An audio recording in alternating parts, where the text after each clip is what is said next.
മൂകനും ബധിരനുമായ ആത്മാവേ, അവനെ വിട്ട് പുറത്തുപോ, ഇനി ഒരിക്കലും അവനിൽ പ്രവേശിക്കരുത്. യേശു എന്ന നാമത്തിന് മുമ്പിൽ സാത്താൻ കീഴ്പ്പെടും. അതുകൊണ്ട് കർത്താവിൽ വിശ്വസിക്കുക. കുരിശുമരണത്തിന്റെ ശക്തി പിശാചിനെതിരെയുള്ള വിജയമാണ്. കർത്താവിന്റെ മക്കളെ ഓരോരുത്തരെയും സമർപ്പിക്കുന്നു, ഇവിടെ കുടുംബങ്ങളെ സമർപ്പിക്കുന്നു. എല്ലാ മേഖലകളും അറിഞ്ഞ് മനസ്സിലാക്കി വലിയൊരു വിമോചനത്തിനു വേണ്ടി പ്രാർത്ഥിച്ചുകൊണ്ട് അതിലൂടെ വലിയ വിടുതലും സൗഖ്യവും സ്വാതന്ത്ര്യവും സമാധാനവും വിശുദ്ധിയും ജീവന്റെ സമൃദ്ധിയും പ്രാപിക്കുവാൻ എല്ലാ മക്കൾക്കും ഇടയാകട്ടെ. എന്നെയും ശുശ്രൂഷ പങ്കെടുക്കുന്ന എല്ലാ മക്കളെയും പരിശുദ്ധ അമ്മയുടെയും വിശുദ്ധ യോസേപ്പ് പിതാവിന്റെയും വിശുദ്ധ മിഖായേൽ മാലാഖയുടെയും എല്ലാ വിശുദ്ധരുടെയും മാലാഖമാരുടെയും സാന്നിധ്യ സഹായ സംരക്ഷണത്തില് ഞങ്ങൾ സമർപ്പിച്ച് പ്രാർത്ഥിക്കുന്നു. സ്വർഗത്തിന്റെ വലിയ സഹായം ഞങ്ങളുടെ കൂടെ ഉണ്ടാകാൻ വേണ്ടി സ്വർഗത്തിന്റെയും ഭൂമിയുടെയും രാജ്ഞിയായ പരിശുദ്ധ അമ്മേ, ഞങ്ങൾക്ക് വേണ്ടി പ്രാർത്ഥിക്കണമേ.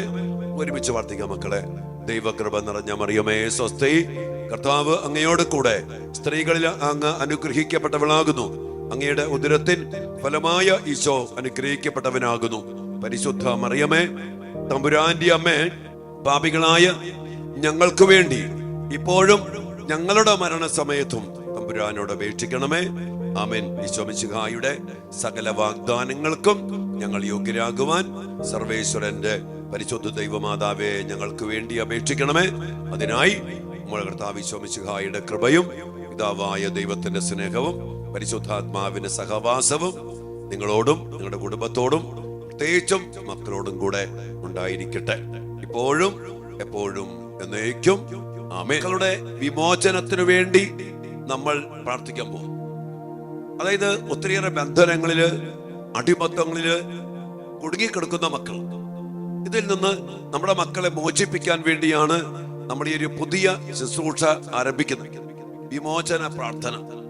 വിശുദ്ധ യോസേപ്പ് പിതാവിന്റെയും പരിശുദ്ധ അമ്മയുടെയും വിശുദ്ധ മിഖായേൽ മാലാഖയുടെയും ഒക്കെ സജീവ സാന്നിധ്യത്തിൽ ആയിരുന്നുകൊണ്ട് നമ്മൾ ഈ പ്രാർത്ഥനയിലേക്ക് പ്രവേശിക്കണം.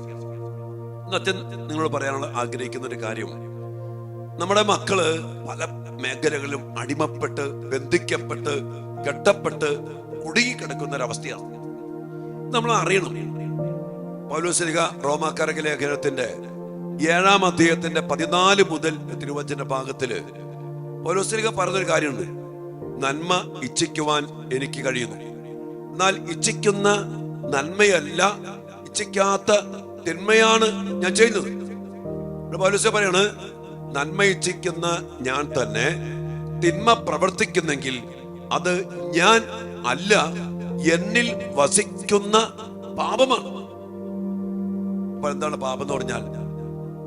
ഒരു വ്യക്തിയെ കൊണ്ട് പാപം ചെയ്യിപ്പിക്കുന്ന ഒരു ആത്മാവ്, നന്മ ആഗ്രഹിച്ചിട്ടും തിന്മ പ്രവർത്തിപ്പിക്കുന്ന ഒരു ആത്മാവ് അവന്റെ ഉള്ളിൽ വസിക്കുന്നുണ്ട്. അതാ പൗലോസ് പറയാ, എന്നിൽ വസിക്കുന്ന ആത്മാവ് പാപം. ഇതിനെ കുറിച്ചാണ് ഈശോ വിശുദ്ധ യോഹന്നാന്റെ സുവിശേഷത്തില് 6-ാം അധ്യായത്തിന്റെ 63-ാമത്തെ വചനം പറയുന്നുണ്ട്. ആത്മാവാണ് ജീവൻ തരുന്നത്, ശരീരം ഒന്നിനും ഉപകരിക്കുന്നില്ല. നമ്മുടെ ശരീരത്തിൽ വസിക്കുന്ന ആത്മാവ്, നമ്മുടെ മക്കളിൽ വസിക്കുന്ന ആത്മാവ്, നമ്മുടെ കുടുംബത്തിൽ വസിക്കുന്ന ആത്മാവ്, ആ ആത്മാവാണ് മക്കൾക്ക്, കുടുംബത്തിന്, നമുക്കൊക്കെ ജീവൻ തരുന്നത്. അതുകൊണ്ട് തന്നെ ഈ ആത്മാവിന്റെ സ്വഭാവം ഇന്ന് പല മക്കളും പഠിക്കണം എന്ന് ആഗ്രഹമുണ്ട്, വിശുദ്ധ ജീവിക്കണം എന്ന് ആഗ്രഹമുണ്ട്, ഈ ലഹരി വിട്ടുപേക്ഷിക്കണം ആഗ്രഹമുണ്ട്. ഉള്ളിന്റെ ഉള്ളില് അവിടെ ഒരു ബോധാവസ്ഥയില് ഒരു ആഗ്രഹമുണ്ട്, പക്ഷെ പറ്റണില്ല. ഈ മക്കളെ അടിമപ്പെടുത്തി ബന്ധിച്ച് കെട്ടിപ്പൂട്ടി വച്ചിരിക്കുന്ന ഒരവസ്ഥയുണ്ട്. ഇപ്പൊ ഞാൻ പറഞ്ഞില്ലേ, സുഭാഷിതം 5:27 പറയുന്നുണ്ട്, ദുഷ്കൃത്യങ്ങൾ ദുഷ്ടനെ കെണിയിൽ വീഴ്ത്തുന്നു. ഒരു കെണി വീണ് കഴിഞ്ഞാൽ പിന്നെ ആ വീണ ഇരക്കി സ്വയമേവ രക്ഷപ്പെടാനോ ഒന്നും ചെയ്യാനോ പറ്റില്ല. കെണിപ്പെട്ടു എന്ന് പറഞ്ഞ പോലെ സാത്താന്റെ കെണിപ്പെട്ട് ചില ആത്മാക്കൾക്ക് അടിമപ്പെട്ട് നമ്മുടെ മക്കൾക്ക് ഒന്നും ചെയ്യാൻ പറ്റാത്ത വിധം അവിടെ അടിമപ്പെട്ട് ബന്ധിക്കപ്പെട്ട് കിടക്കുന്ന വലിയ ഒരു മേഖലയുണ്ട്. അതുകൊണ്ട് തന്നെ നമ്മുടെ മക്കൾക്ക് പലർക്കും ആഗ്രഹമുണ്ടെങ്കിലും രക്ഷപ്പെടാൻ പറ്റണില്ല. അതുകൊണ്ട് അച്ഛൻ എപ്പോഴും പറയാറുണ്ട്, ഒരു ആത്മീയ പോരാട്ടത്തിലാണ് പ്രിയപ്പെട്ട മക്കളെ നമ്മളൊക്കെ. നമ്മളെ വിശുദ്ധ മർക്കോസിന്റെ സുവിശേഷത്തില് 1-ാം അധ്യായത്തിന്റെ 23-ാമത്തെ വചനം നാം ഇങ്ങനെ വായിക്കുന്നുണ്ട്. ഈശോ സിനഗോഗിൽ പഠിപ്പിച്ചുകൊണ്ടിരിക്കുക. ആ സമയത്ത് അശുദ്ധാത്മാവ് ബാധിച്ച ഒരുവൻ അവിടെ ഉണ്ടായിരുന്നു. എന്ന് പറഞ്ഞാൽ ഒരു മനുഷ്യനിൽ അശുദ്ധാത്മാവ് ബാധിച്ചിരിക്കുന്നു, ആവേശിച്ചിരിക്കുന്നു. നമ്മളിവിടെ കാണുന്നുണ്ട്, അവൻ അലറി. ആരാണ് അലറുന്നത്? ഈ മനുഷ്യനിൽ വസിക്കുന്ന അശുദ്ധാത്മാവ് അലറി. അവൻ ഈശോയോട് പറയാ, നീ ആരാണെന്ന് എനിക്കറിയാം, ദൈവത്തിന്റെ പരിശുദ്ധൻ. അങ്ങനെ പറയുമ്പോ ഈശോ അവനെ ശാസിച്ചു. ഈശോ ആരെയാ ശാസിച്ച മക്കളെ? ഈശോ ആ മനുഷ്യനിൽ വസിക്കുന്ന അശുദ്ധാത്മാവിനെ ശാസിച്ചു. എന്നിട്ട് പറഞ്ഞു, അവനെ വിട്ട് നീ പുറത്തു പോ, നിശബ്ദനായിരിക്കും, മിണ്ടരുത്, അവനെ വിട്ട് പുറത്തു പോ. അശുദ്ധാത്മാവ് അവനെ തള്ളി വീഴ്ത്തിയിട്ട് പുറത്തേക്ക് വന്നു. ആ മനുഷ്യൻ ഫ്രീ ആയി. ശരിക്കും പറയുകയാണെങ്കിൽ ഈശോ അവനെ ശാസിച്ചു എന്ന് പറയുമ്പോ നമുക്കറിയാം, നമ്മുടെ മക്കള് ഒരു സ്വഭാവം കാണിക്കുമ്പോ, വാശി പിടിക്കുമ്പോ, ദേഷ്യപ്പെടുമ്പോ, അനുസരണക്കേട് കാണിക്കുമ്പോ, അല്ലെങ്കിൽ തെറ്റായ സ്നേഹബന്ധം കുടുങ്ങി പോകുമ്പോ, വ്യഭിചാരത്തിന്റെ പിന്നാലെ പോകുമ്പോ, ഡ്രഗിന്റെ പിന്നാലെ പോകുമ്പോ, പഠിക്കാണ്ടിരിക്കുമ്പോ, മൊബൈലിന്റെ പിടിപ്പെട്ടിരിക്കുമ്പോ നമ്മള് മക്കളെ ശാസിക്കും. എന്നാൽ ഓർക്കണം, ഈ മക്കളെ ഈ പ്രവൃത്തിയിലേക്ക് നയിക്കുന്ന, ഇവനെ കൊണ്ട് അലറിപ്പിക്കുന്ന, ഇവനെ കൊണ്ട് തിന്മ പ്രവർത്തിപ്പിക്കുന്ന ഈ ആത്മാവാണ് ഇവനെ കൊണ്ട്, ഇവളെ കൊണ്ട് ഇതൊക്കെ ചെയ്യിപ്പിക്കുന്നത്. കടന്നു വരാൻ പല കാരണങ്ങളുണ്ട്. ദിവസങ്ങളിലൊക്കെ നമ്മൾ കാണണം, അങ്ങനെ പലതിലൂടെ, പാപത്തിലൂടെ, അല്ലെങ്കിൽ കണ്ട സിനിമകളിലൂടെ, കേട്ട കാര്യങ്ങളിലൂടെ, അങ്ങനെ പലതിലൂടെയും ചില പാപകരമായ പ്രവൃത്തി, മദ്യപാനം, ലഹരി, അല്ലെങ്കിൽ ജടിക പാപങ്ങള്, അല്ലെങ്കിൽ കുടുംബത്തിലൂടെ, പാരമ്പര്യത്തിലൂടെ കടന്നു വന്ന ചില ആത്മാക്കളുണ്ട്. ഈ അരൂപികളാണ് ഈ മക്കളുടെ സ്വഭാവത്തിനും വികാരങ്ങൾക്കും ചിന്തകൾക്കും ആസക്തികൾക്കും ഓരോ പ്രവൃത്തികൾക്കും ജീവൻ നൽകുന്നത്. നമുക്കറിയാം, പരിശുദ്ധാത്മാവ് വസിക്കേണ്ടവരാണ് നമ്മൾ ഓരോരുത്തരും. പരിശുദ്ധാത്മാവാണ് വസിക്കുന്നതെങ്കിൽ പരിശുദ്ധാത്മാവിന്റെ സ്വഭാവങ്ങള്, ഫലങ്ങള്, ദാനങ്ങള്, വരങ്ങള് നമ്മിലുണ്ടാവും. അതുകൊണ്ട് ഈ ആത്മാക്കളെ നമ്മൾ തിരിച്ചറിയണം. എന്നിട്ട് ആ ആത്മാവിനെ നമുക്കറിയാം, വിശുദ്ധ മർക്കോസിന്റെ സുവിശേഷത്തില് ഈശോ 9-ാം അധ്യായത്തില് ഒരു വലിയ പ്രവൃത്തി ചെയ്യുന്നുണ്ട്. അവിടെ ഒരു അപസ്മാരം ബാധിച്ച ബാലനെയും കൊണ്ട് ആ കൊച്ചിന്റെ അപ്പൻ ഈശോയുടെ അടുത്തേക്ക് വരുമ്പോ ഈശോ അവിടെ ഇല്ല, ശിഷ്യന്മാരുള്ള. നമുക്കറിയാം, ശിഷ്യന്മാർക്ക് അതിനെ പുറത്താക്കാൻ പറ്റിയില്ല. അങ്ങനെ ഭയങ്കര പ്രശ്നമായി. ആ സമയത്ത് ഈശോ വരാണ്. ഈശോ അവിടെ കുറെ കാര്യങ്ങൾ ചോദിക്കുന്നുണ്ട്. നമുക്ക് അതിനെ കുറിച്ചൊക്കെ പിന്നീട് ധ്യാനിക്കാം. പ്രിയമുള്ളവരെ, ഈശോ പറയാണ്, അവിശ്വാസം, നിങ്ങളുടെ അവിശ്വാസം, വിശ്വാസമില്ലാത്ത തലമുറയെ എത്ര ഞാൻ നിങ്ങളുടെ കൂടെ ഉണ്ടാവും, അങ്ങനെയൊക്കെ പറഞ്ഞിട്ട് ഈശോ പറയുമ്പോ ഈ ബാലന്റെ അപ്പൻ പറയുന്നുണ്ട്, കർത്താവേ, എന്റെ അവിശ്വാസം പരിഹരിച്ച് എന്തെങ്കിലും ചെയ്യാൻ പറ്റുമെങ്കിൽ ചെയ്യ്. ഈശോ ചോദിക്കൊണ്ട്, കഴിയുമെങ്കിലെന്നോ? ഈശോ എന്നിട്ട് എന്താ ചെയ്തേ? 25-ാം അധ്യായം നമ്മൾ കാണുന്നുണ്ട്. ഈശോ അശുദ്ധാത്മാവിനെ വിളിച്ചു കണ്ടോ? മൂകനും ബധിരനുമായ ആത്മാവേ, അവനെ വിട്ട് പുറത്തു പോ, ഇനി ഒരിക്കലും അവനിൽ പ്രവേശിക്കരുത്. ഈശോ ആ മൂകനും ബധിരനുമായ ആത്മാവിനെ പുറത്താക്കിക്കൊണ്ട് ഇനി ഒരിക്കലും പ്രവേശിക്കരുതെന്ന് പറഞ്ഞ് ആ മകനിൽ നിന്ന് പിശാചിനെ പുറത്താക്കി. ആ പിശാച് പുറത്തായി കഴിഞ്ഞപ്പോ ബാലൻ മരിച്ചവനെ പോലെ അവൻ മരിച്ചു എന്ന് കരുതി. പിന്നീട് കാണുന്നോണ്ട് ഈശോ കൈക്ക് പിടിച്ച് അവനെ എഴുന്നേൽപ്പിച്ച് അപ്പന്റെ കയ്യിലേക്ക് ഏൽപ്പിച്ചു കൊടുത്തു. ആ മകൻ സൗഖ്യം പ്രാപിച്ചു, അവന്റെ സ്വഭാവം മാറി. ഇങ്ങനെ ഒത്തിരി സ്ഥലങ്ങൾ കാണുന്നുണ്ട്. 5-ാം അധ്യായത്തില്, മർക്കോസിന്റെ സുവിശേഷം 5-ാം അധ്യായത്തില് ലഗ്യോൻ ബാധിച്ച ഒരു യുവാവ്, അവന്റെ അവസ്ഥ എന്താ? അവൻ ശവകുടീരങ്ങളിൽ വസിക്കും. അതിനെ കുറിച്ചൊക്കെ നമ്മൾ പിന്നീട് കൂടുതൽ ഓരോ മേഖല എടുത്ത് ധ്യാനിക്കുമ്പോ കാണണം. വസ്ത്രം ധരിക്കില്ല, ചങ്ങല കൊണ്ട് ബന്ധിക്കാൻ പറ്റില്ല, കാൽവില്യങ്ങളാൽ ബന്ധിച്ചാലും അവൻ വലിച്ചു പൊട്ടിക്കും, അലറി വിളിക്കും, ശരീരം മുറിവേൽപ്പിക്കും. നോക്കിയേ, ഇതൊക്കെ തന്നെ നമ്മുടെ മക്കളിലും നമ്മുടെ പല സ്വഭാവത്തിലും ഒക്കെ കാണുന്നുണ്ട്. മുറിവേൽപ്പിക്കുന്നവര്, ആത്മഹത്യ ചെയ്യാൻ നോക്കുന്നവര്, അല്ലെങ്കിൽ എന്താ പറയാ കൂട്ടുകെട്ട്, ശവകുടീരങ്ങള്, രാത്രി വീട്ടിൽ കയറില്ല, രാവും പകലും അലറി വിളിക്കും.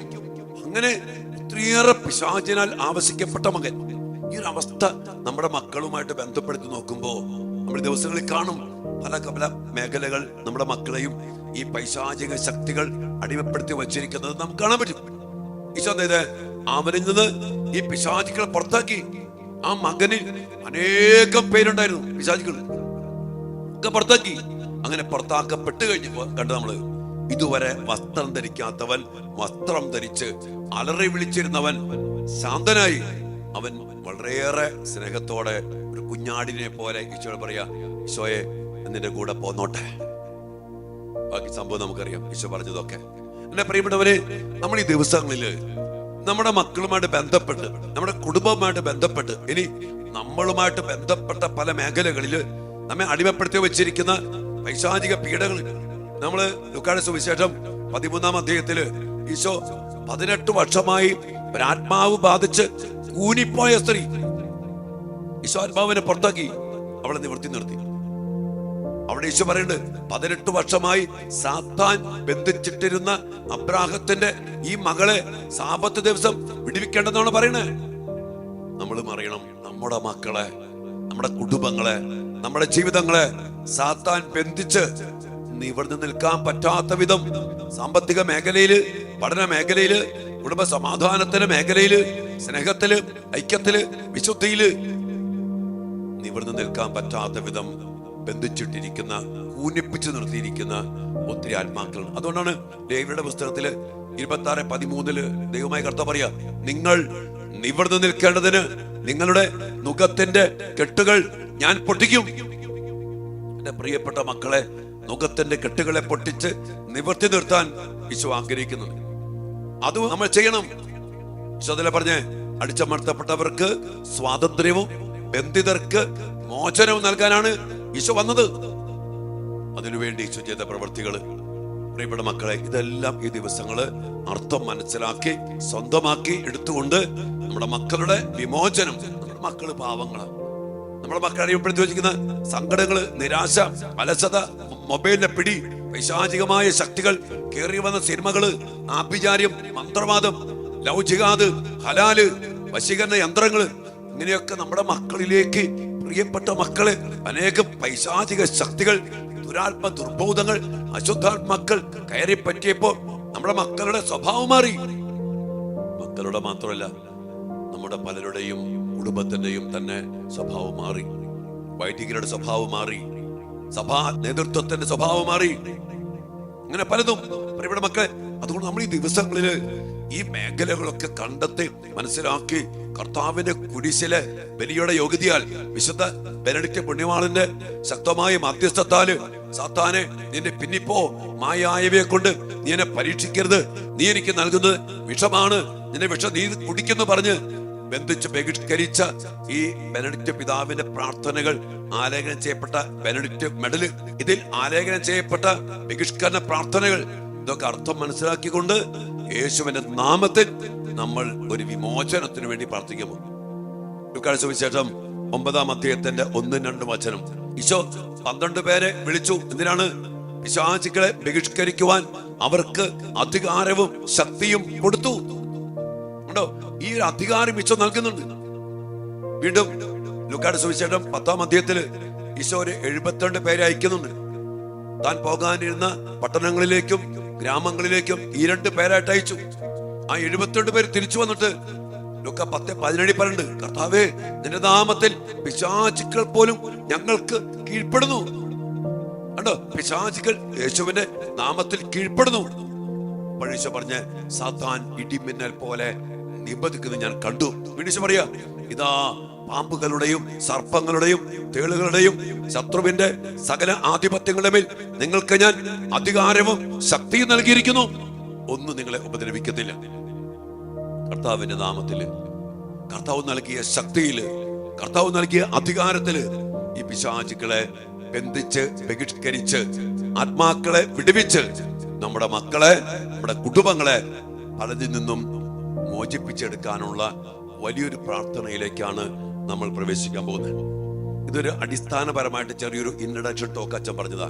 ഇതിന്റെ വിശദമായ ഒത്തിരിയേറെ മേഖലകളിലേക്ക് ഈ ദിവസം കടന്നു വന്നുകൊണ്ട് നമ്മൾ ഈ വിമോചന പ്രാർത്ഥന സഭയുടെ നാമത്തില്, സഭയുടെ ഔദ്യോഗികമായ ബഹിഷ്കരണ പ്രാർത്ഥനകള്, വെഞ്ചരിപ്പുകള്, ഇതെല്ലാം നമ്മൾ അതിശക്തമായിട്ട് പ്രാർത്ഥിക്കുമ്പോൾ ഇതിനുവേണ്ടി 2 കാര്യങ്ങൾ നമ്മൾ മനസ്സിലാക്കേണ്ടതുണ്ട്. ഒന്നാമത്തെ കാര്യം, നമ്മളെല്ലാവരും നന്നായിട്ട് ഒരുങ്ങി കുമ്പസാരിക്കണം. നാളെ നമ്മളെല്ലാവരും നല്ലപോലെ ഒരുങ്ങി കുമ്പസാരിക്കണം. നമ്മൾ വിമോചന പ്രാർത്ഥനയിലേക്ക് പ്രവേശിക്കാൻ പോകുന്നതിന് മുമ്പ്. രണ്ടാമത്തെ കാര്യം, കർത്താവായ യേശുവിൽ വിശ്വസിക്കുക. അനേക മക്കൾക്ക് കർത്താവിലുള്ള അടിയുറച്ച വിശ്വാസമില്ല. ഈശോ എപ്പോഴും ചോദിക്കുന്നുണ്ട്, വിശ്വാസമില്ലാത്ത തലമുറയെ എന്ന് പറഞ്ഞ് ആ അപസ്മാരം വായിച്ച ബാലനെ സുഖപ്പെടുത്താൻ പറ്റാതെ പോയതിനെ കുറിച്ച് ശിഷ്യന്മാര് പറഞ്ഞു നിങ്ങളുടെ വിശ്വാസക്കുറവാണ്. പ്രിയപ്പെട്ടവരെ, സർവാധിപനും സർവശക്തനുമായ കർത്താവ്, നിന്റെ നാമത്തിൽ പിശാചുകളെ ബഹിഷ്കരിക്കാൻ അധികാരം നൽകിയ കർത്താവ്, ഈശോ മിണ്ടരുതെന്ന് പറഞ്ഞപ്പോ പിശാച് മിണ്ടറില്ല, വിട്ടുപോ പുറത്ത്, അവൻ പുറത്തു പോണു, ഇനി ഒരിക്കലും കേറരുത്, അവൻ കേറില്ല.